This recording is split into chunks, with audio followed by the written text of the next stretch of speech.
So I know the show Kevin Can F Himself is Allison's story, and it's about her, and she does fantastic. But the character that I find so interesting, maybe the most interesting, and that I'm enthralled with, is Patty, because she is so complex, and her behavior, her relationships with each and every single person is so steeped in complexity and understanding about the character, where you're like, wow, I have seen this type of person before, and she is really mentally going through. So her character is the only girl in this crew, and she's not Allison's friend, she's Kevin's friend. So what Kevin likes, she has to like. What Kevin dislikes, she has to dislike, and they have decided strongly that that is Allison. We saw in the funeral episode, she actually met Patty first, but then she got sucked into Kevin's world and never got out. And she's kind of the absolute definition of what we would call a pick-me girl, where to the detriment of other women, or the other woman in this case,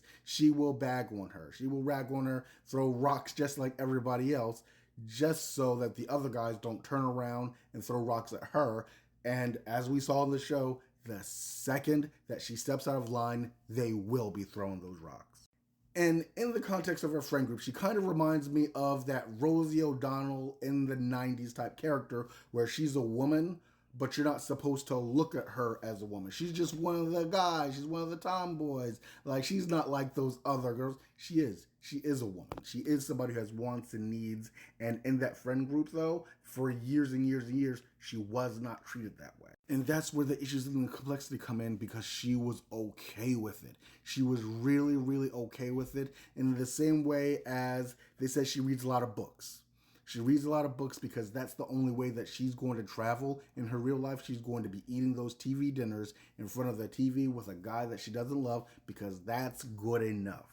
In a way, I actually think she what's kind of fuels some of her resentment about Allison is because Allison doesn't seem to get it. All those years, Allison didn't get it that, guys, we're settling. This is okay. The terrible treatment that we get is okay. And Allison never realized it. And that's why we get this scene right here, where she was like, girl, what is wrong with you? Do you not get what's going on here? He's a bad person. He's never going to change. And we need to be okay with it. And I think one of the main reasons that she stays and puts up with it is because to her, she feels that that's what's best for her brother. That's what's best for her. There's a friend group to take care of them, to take care of her brother that she has a very complex relationship with, and she doesn't really deserve more.